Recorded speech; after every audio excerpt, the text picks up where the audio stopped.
Hey everybody, we're back again with another chapter of our 1970s films. This time it's sci-fi.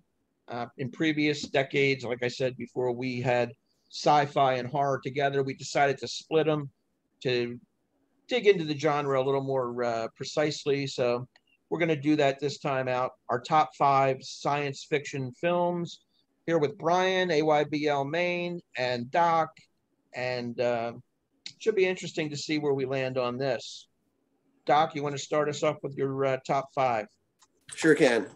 Well, we'll see where this goes. This way, as we mentioned earlier there. So we usually had the horror sci-fi combo, and now I like the separation because it gives a little bit of leeway here, I think, too. So it does. We'll jump in right away because could have been a horror, could have been a sci-fi. It is the remake of The Invasion of the Body Snatchers. So that's my number 5. Like it.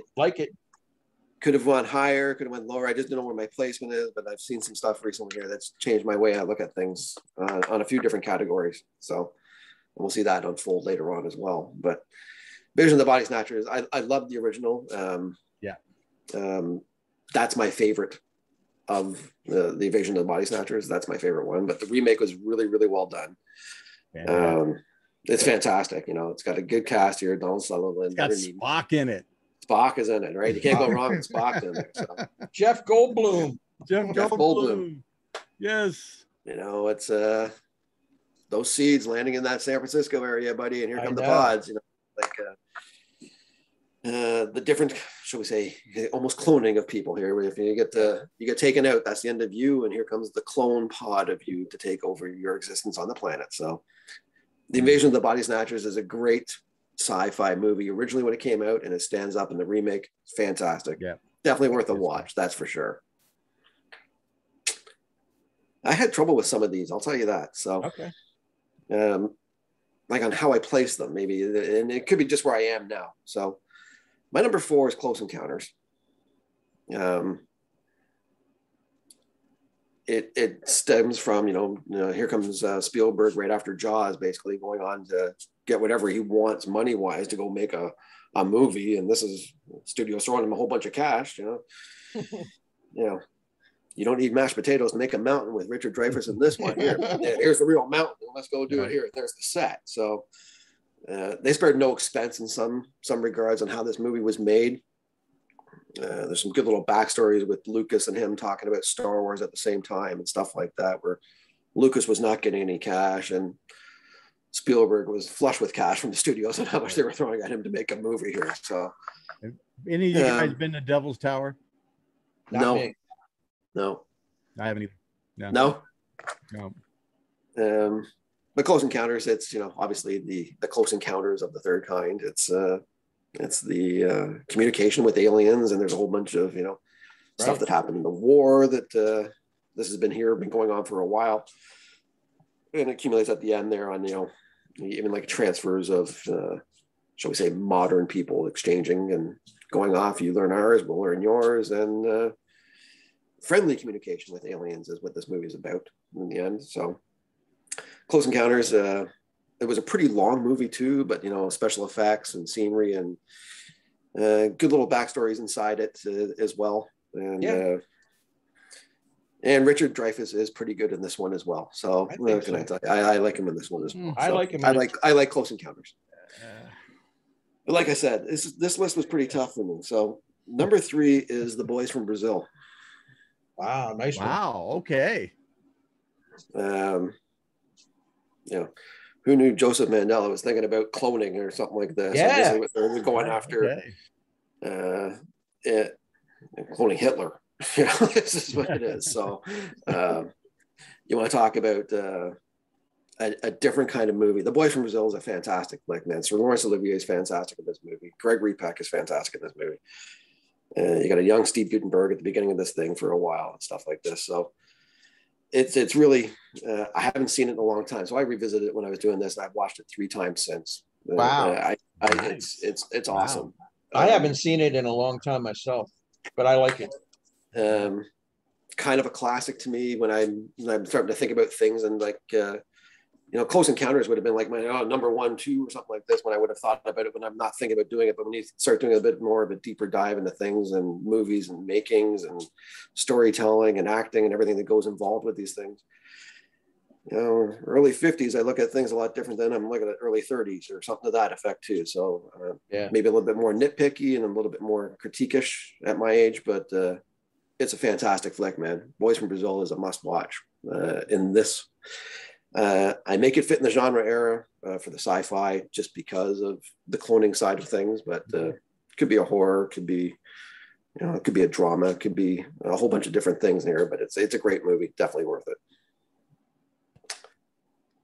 Number 2, Rich. Yes, you're right.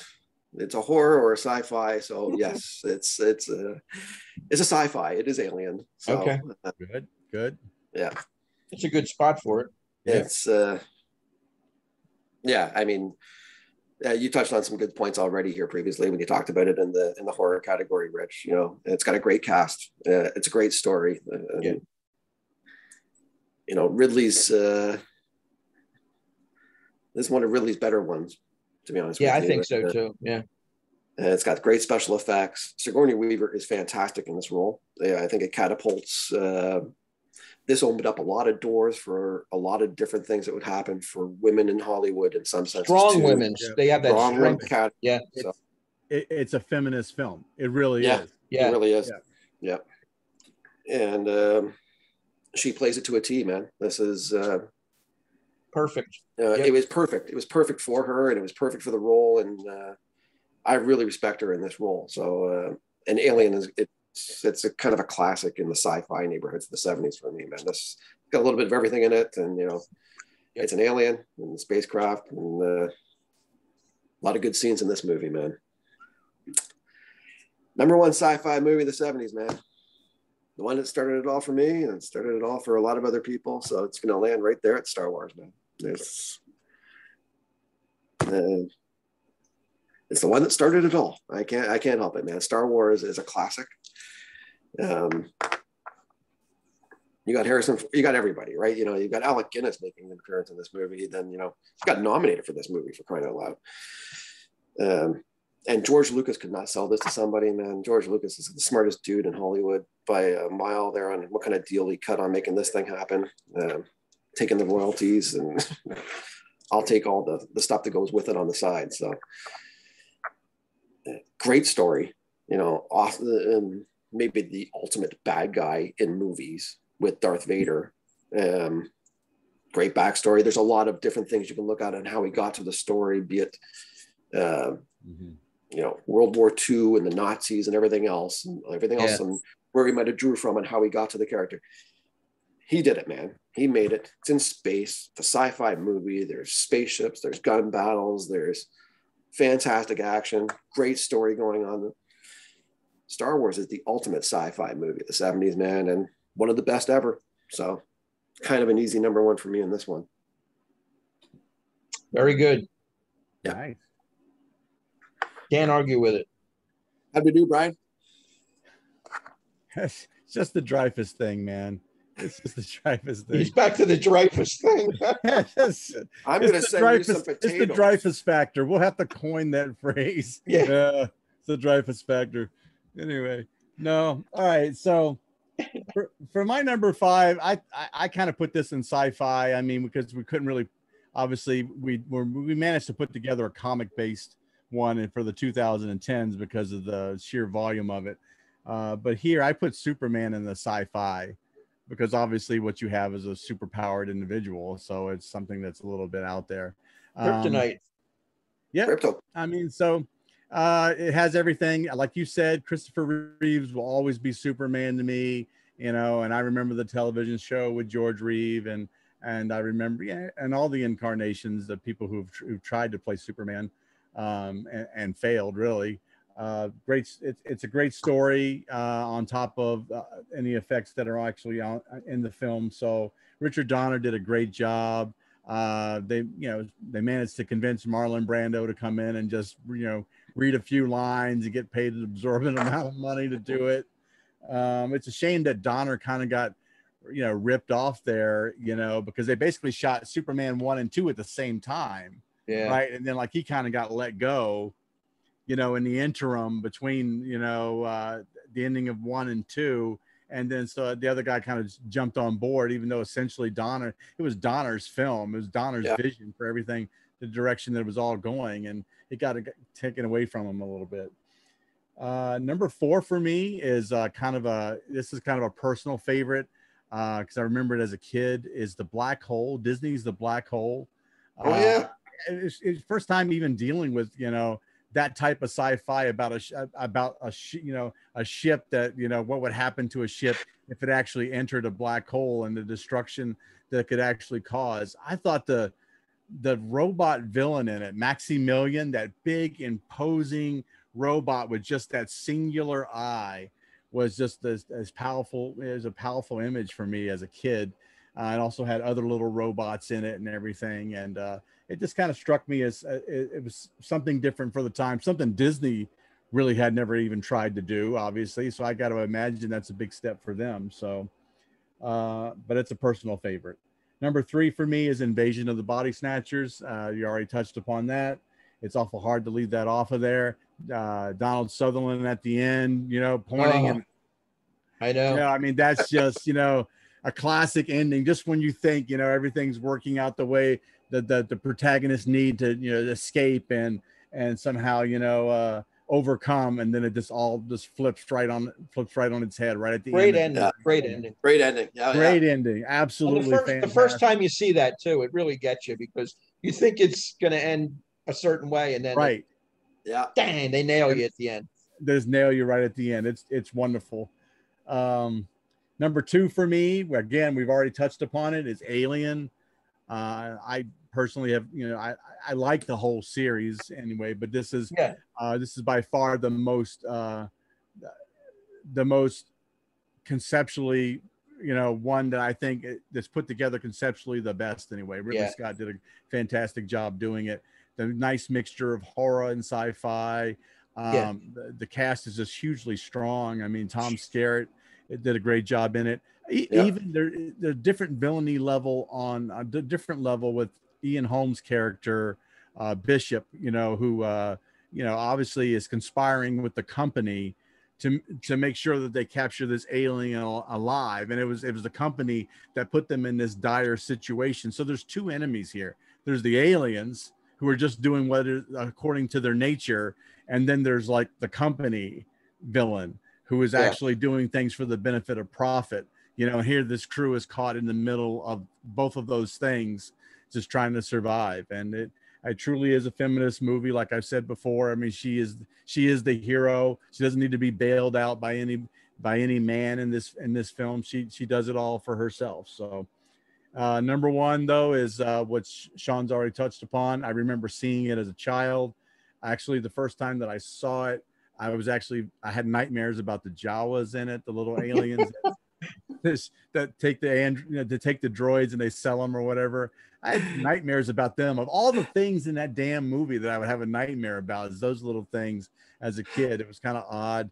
But what a grand thing to see on the big screen. And even when they re-released it just a few years back before The Phantom Menace came out, they re-released the original Star Wars New Hope. I went back to the theater again to see it on the big screen again, and it still felt just as large to me. All of a sudden, I felt like that little kid again. It was just fantastic. I think that it's groundbreaking. It set the bar for how sci-fis were going to be done on a grand scale, for special effects, for storytelling. Alec Guinness, I believe he was going to turn down the role, but then he finally agreed to do it for a percentage of whatever the film would make. And what a smart move on his part. I think that smartest move he ever made right there. Give me 5%. I'll be cool with that. Right? He probably thought he wasn't going to make anything, and here he is raking in all the cash. His estate's still raking in cash. Still raking it, for sure. So, but that's what I got. Number 1 that seems like a no-brainer to me. Awesome, buddy. It's a no-brainer to everybody except me. If I was 10 or 12 years younger, I probably have that, but I came along in a little bit later time, so or earlier time. In fairness, Rich, if Richard Dreyfuss was in Star Wars, it would not have made my list. That's a hell of a statement there, ladies and gentlemen. Richard Dreyfuss is to you what Keanu Reeves is to me. I think I mean, Brian must really, really love Jaws. I mean, he must, yeah, he that might be Brian's favorite movie. Yes, man. I mean, I had to overcome a lot. Woo!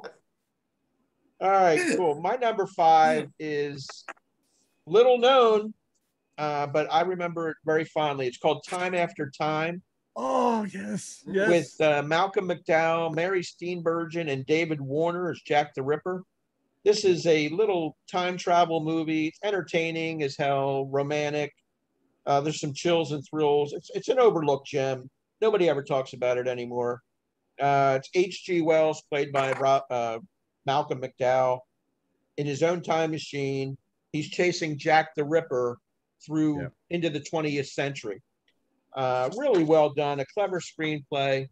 Mary Steenburgen is the girlfriend of Malcolm, who he meets in the future, and she's under attack by the Ripper. So it's got David Warner is Jack the Ripper.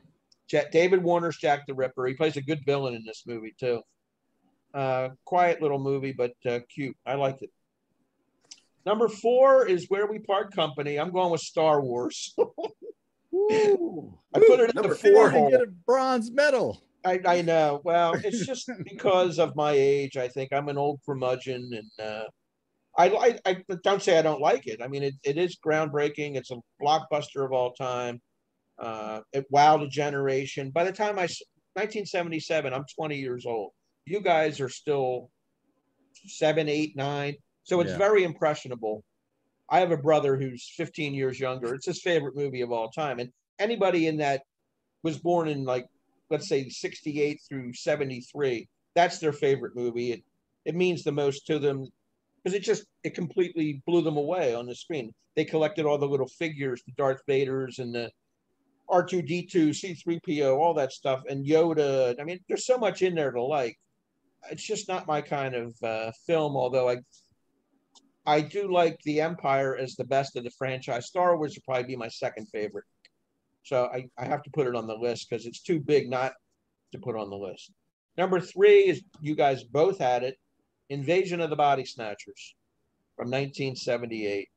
What a great remake with Donald Sutherland, Brooke Adams, Leonard Nimoy, Jeff Goldblum, and again, Veronica Cartwright. A real solid cast. San Francisco. It's eerie, it's suspenseful, it's creepy. The whole point and scream thing. Love that. Yeah. The aliens, the pods that replicate people and clone them to become these emotionless drones. You don't want to end up dying in your sleep or whatever, the pods, and then you're just catatonic the rest of your life. The survivors who haven't been taken down yet are out to stop the others from all this madness. And Donald Sutherland, you think at the end that he's survived all this, but I don't know. It's a great ending. It creates a mood of paranoia too, because you don't know who's already a clone, who's still themselves. A real intelligent movie. I actually like this better than the original. And I like the original too, but there's something about that San Francisco scene and sort of a hipster modern kind of film. I actually liked it. Leonard Nimoy's good in it. So's Goldblum. There's a mud bath. There's a mud bath scene, which is cool. Oh yes, very great scene. Great scene. And Donald Sutherland, he's an underrated actor. This is a guy who's been in so many films. He's never been nominated for an Oscar in his whole career, which is hard to believe. Not even for Ordinary People. Not even for Ordinary People. Wow, that was the one. That was the one that he should have been. But even in some of the supporting roles that you see him in, he's a fantastic guy. I even like Brooke Adams as the lead female in this category or in this film. She had a short career. I don't remember seeing her much after that. My number 2 is A Clockwork Orange by Stanley Kubrick. I put this in the sci-fi category, a dystopian, violent society. Malcolm McDowell, he's pretty much in every scene in this movie. He goes through these experimental behavior modification where they sort of pin his eyes open. He's got to watch all these violent scenes on the screen and sort of gets anesthetized to the violence, I guess. I don't know what they're trying to prove, but it's got that milk bar scene where they go, instead of going to a bar, it's got these women with the milk and the gangs, the ultra violence, antisocial behavior. There's rape, there's theft, there's horrific crime sprees, drugs, gangs. It's just over the top. It's got classical music to accompany some of the horrific scenes, which is a Kubrick touch. It just paints a bleak picture of the future. And there's, what are the answers? And what, 50 years later, look at the violence going on in today's world. It's unbelievable. Number 1, Richard Dreyfuss, Close Encounters of the Third Kind. This is my type of sci-fi movie. I hate to say it. Spielberg, of course, behind the camera. I just like the human element of making contact with these spaceships or these lights that are coming around the bend and these objects that nobody can understand at first. It becomes like an event. The whole neighborhood's turning out to watch these things. And it's a sense of fear and wonder. You don't know, you're halfway in between. Are we alone in the universe? It answers a lot of those questions. It's a character-driven story with that family. But the mashed potatoes and the wife and husband start getting turning on each other a little bit. I don't need the explosions, the fiery spaceships for a sci-fi movie. This is my kind of sci-fi movie. Why are they here? What do they want? How do they communicate? What can we learn from them? Great John Williams score. I think it's a masterpiece. Yeah, it's a great score.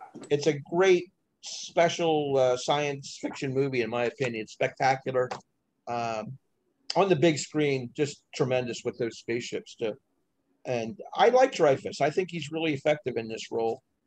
I can see why his mannerisms may turn some people off because he's kind of neurotic and he's kind of, he's kind of a mealy mouth kind of guy, but it works for me in this role and also in Jaws. And he does, you can have, it's got the great little sequence there. Then, yeah, that light sequence with the music. When you hear it, man, it's in your head for like a day. I know. That's all I like the women in it. I like Terry Garr in it, and then Melinda Dillon. They cast the film well. Just going through some sci-fi films that didn't make the list. I have a couple here. Coma. Silent Running. I don't know if you've seen that with Bruce Dern growing vegetation up in. Yes. Pretty good film. Soylent Green. Remember that one? Yes, I remember. They're running out of people. And Logan's Run. Those are some of the ones I had listed down as on the fringe. They didn't quite crack my top 10. I really like Time After Time, that H.G. Wells movie. If you ever get to see it, it's a little... Time After Time appears later on my list, and so does Clockwork Orange. Okay, good. And one of your honorable mentions shows up on my list later on, too. Very good. You guys have any other sci-fis that are close but no cigar? No, I think we kind of covered the gamut for me. We covered it all. All right, we're going to wrap up sci-fi. We had 2 Star Wars and 1 Close Encounters in the one hole.